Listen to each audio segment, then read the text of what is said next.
You are listening to the Scars and Guitars podcast series that syndicates for the A-List Online. My name is Andrew Mackay-Smith. The interview subject I have coming up for you is Janne JB Christoffersson from the Swedish outfit Grand Magus. The reason for the conversation is to promote their new album, which will be out on that 19th of April 2019. It's called Wolf God. So let's have a listen to what JB has to say. Here we go. Hey JB, what's been happening? Well, I've been talking on the phone, I guess.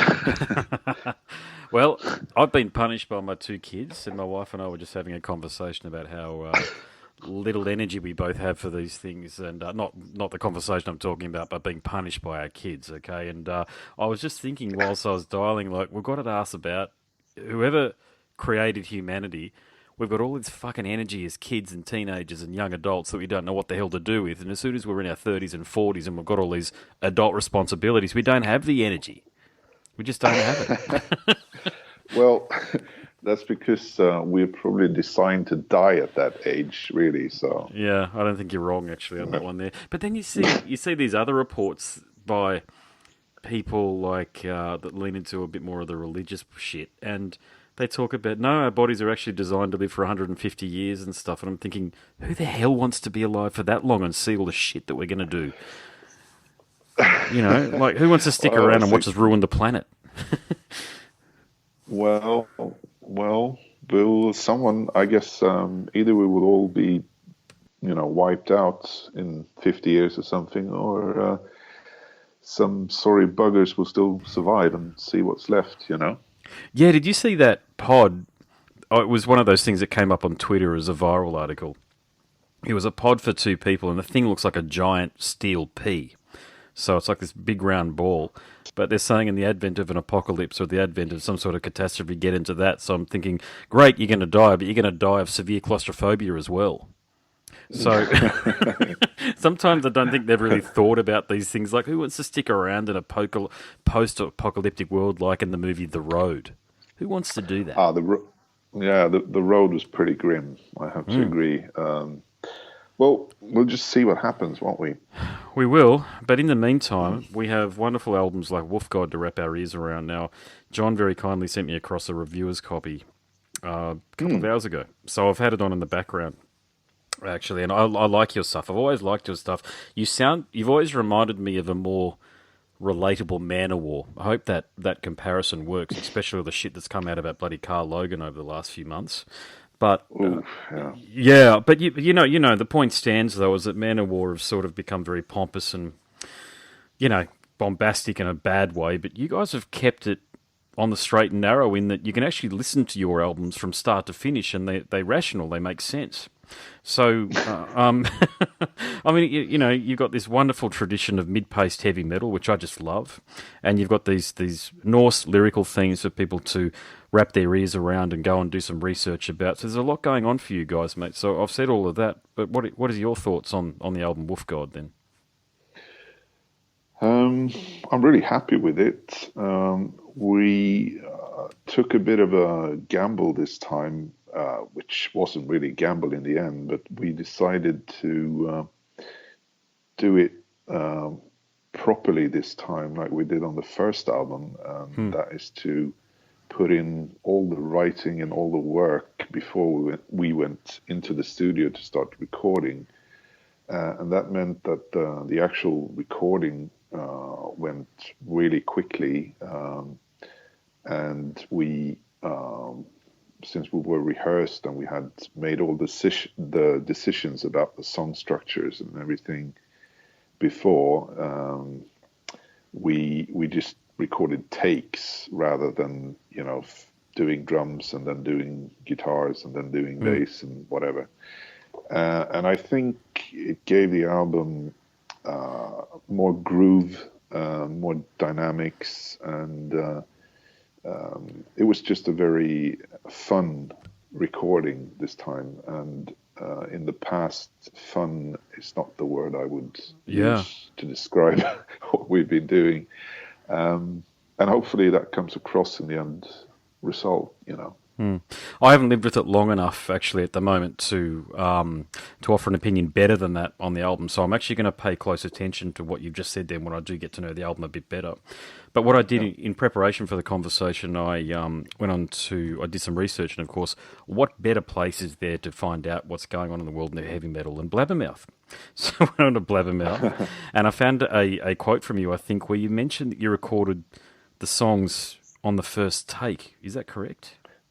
Yes, some of the songs are first takes, and that means that the drums and the bass and the guitar were recorded at the same time. We were in the same room. Wow, yeah. We were standing next to the drummer, and we rehearsed the songs, and when you know them, a first take can be the best take. For some Yep. songs it took a bit longer, but the focus was really on takes, and if there was a mistake in there somewhere, or something weird sounding, we just decided that, hey, that's usually what makes a song really pop. So, and for us, this whole mechanical approach, I mean, it's worked for us as well, but our music is not that kind of music really. So it was a conscious decision this time to do it this way, and I think it really paid off. Okay. Yeah, and yeah, I can definitely hear that part of it. God, it has paid off because it's a very immediate sounding album.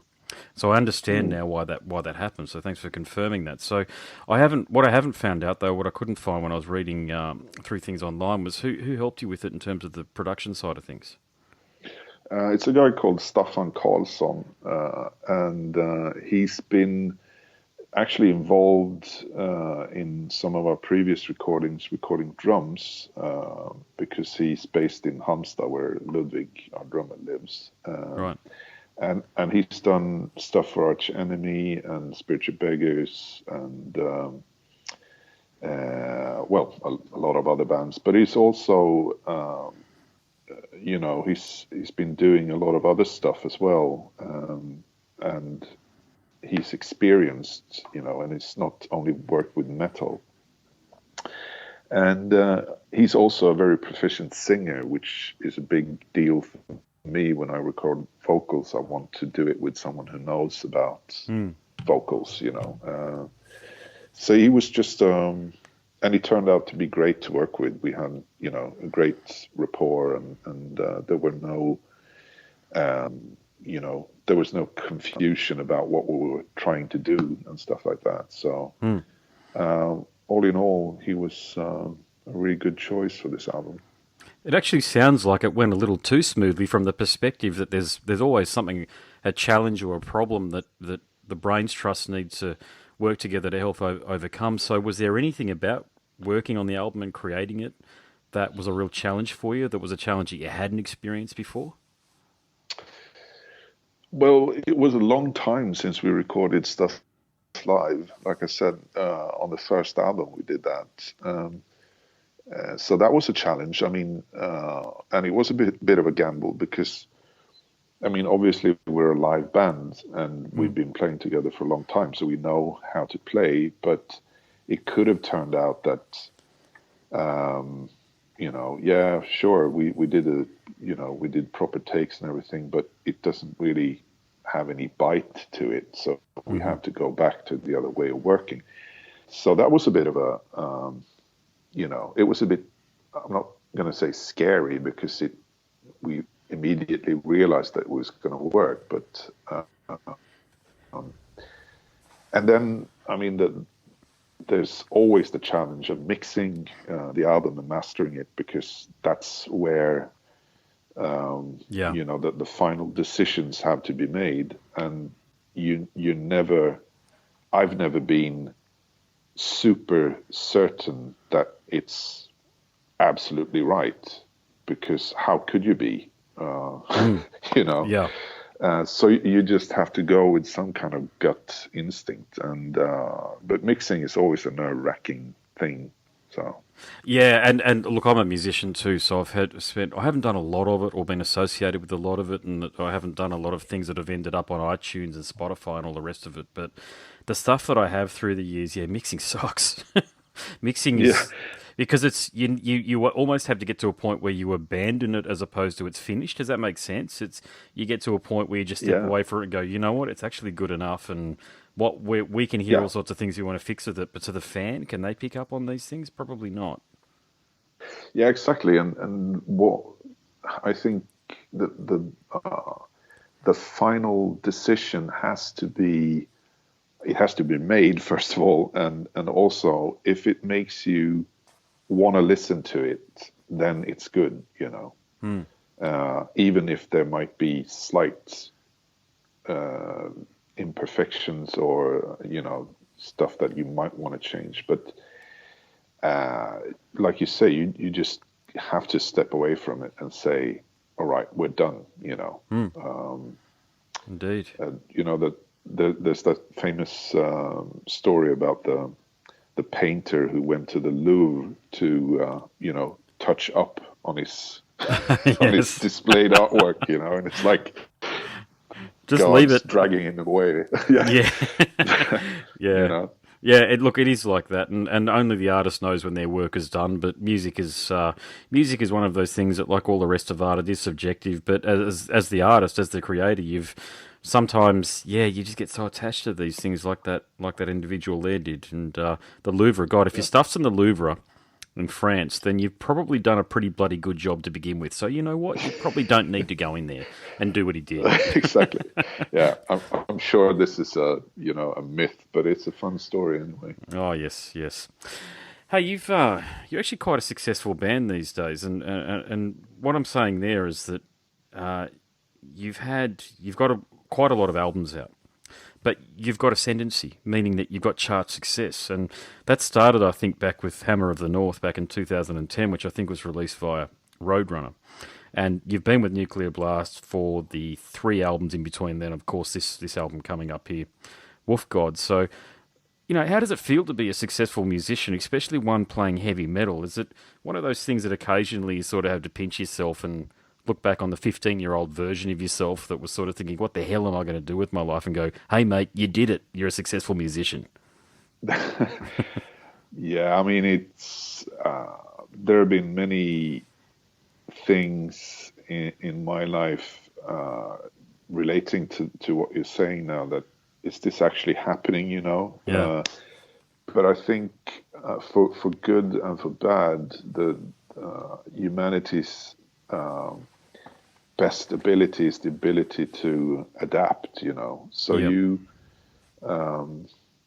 adapt to people liking what you do, which is not necessarily good, because there's a chance of taking stuff for granted as well,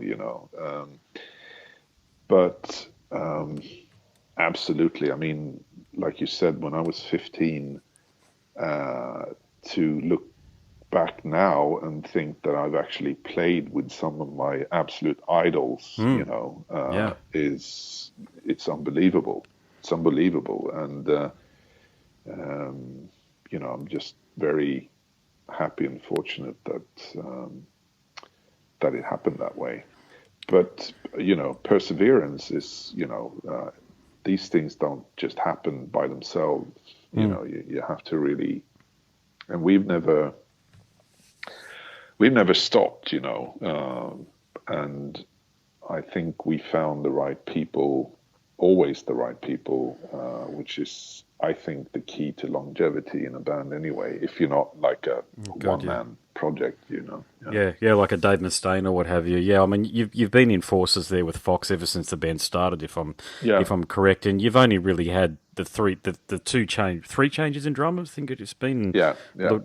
Was it Ludi or Lud that's been there too for a while there for you, especially through this ascendancy that you've been experiencing. But look, you mentioned working with legends there, and look, Spiritual Beggars. So you spent some time in there, two albums, and you spent about a decade in there. But you were in there for there's two albums released during your tenure. One of the people you worked with was Michael Amott. Now, people of my vintage, of course, remember him from his time primarily in Carcass, but he's had even greater success working with Arch Enemy. So, look, if you don't mind me asking, how come you finished up there? In Spiritual Beggars. Sorry, in Spiritual Beggars, I should say. Yeah. Yeah, it was. It was actually through a mutual friend. We did. It was the last proper Grand Magus demo, and a friend of ours then he gave that demo to Michael, and after a little a while he because Spice left the band, or he wasn't in the band anymore, and Michael wanted to continue with Spiritual Beggars, and I guess he tried a few people and talked to a few people, but he was really he really liked the stuff that I did on that demo, and he just called me up and asked if I was interested, and I was a huge Spiritual Beggars fan, so for me it was like I can't say no to this, Yeah. So that was back in 2001. Yeah. Actually, around the same time we did our first Grand Magus album. So it's a long time ago, man. Yeah, I suppose when the years add up, don't they? I suppose. And what was your reason for leaving the project?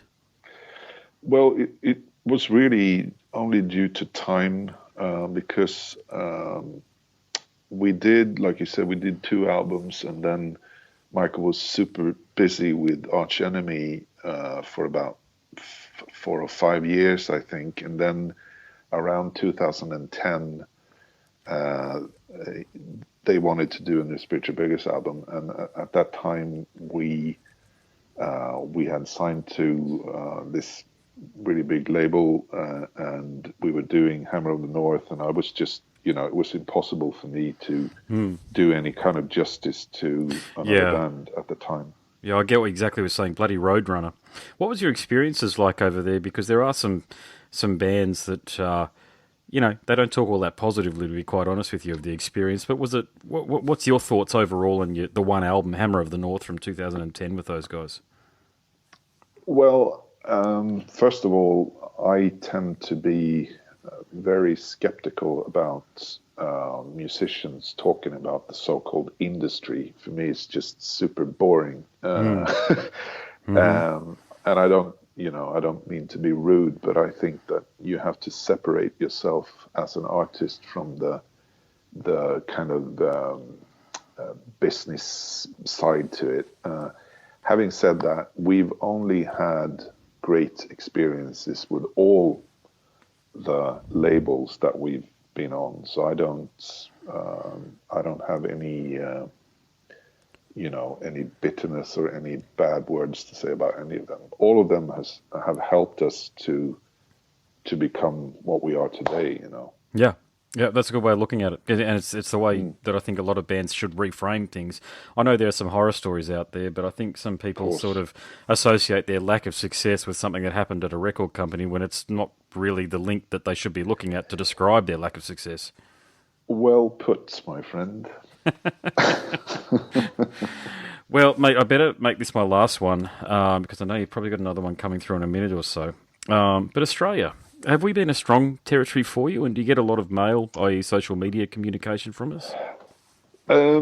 Well, first of all, I'm sounding like a really boring old fart here, but I'm not a social media active person myself, and I've never been. And you're better off for it. Don't worry, you're not missing much. But I think it was. I'm sure we've been getting reactions from Australia ever since the early days as well. But things were different back then. For a band to go to Australia in the early 2000s, you had to be really big. But on the previous album we did, Sword Songs, we actually got to do quite a few interviews like we're doing now, and that was the first time really.